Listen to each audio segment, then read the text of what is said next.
Fa 3 anys que es confisquen i congelat diners russos, però Europa encara no té el valor de confiscar-los. Almenys per compensar l'ajuda a Ucraïna. Europa té molta por. I amb raó.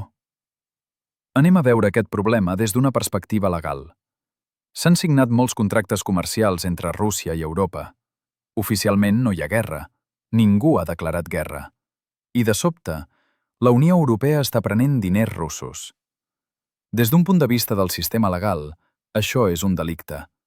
És una violació de les normes d'inviolabilitat de la propietat d'altres persones. Molts inversors i depositants de diferents països que tenen diners i propietat a Europa entendran que poden ser tractats de la mateixa manera. Tot sense bases legals, en violació de normes i lleis.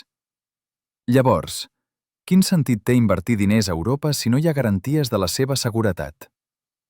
Si Europa confisca diners russos, destruirà la seva pròpia base.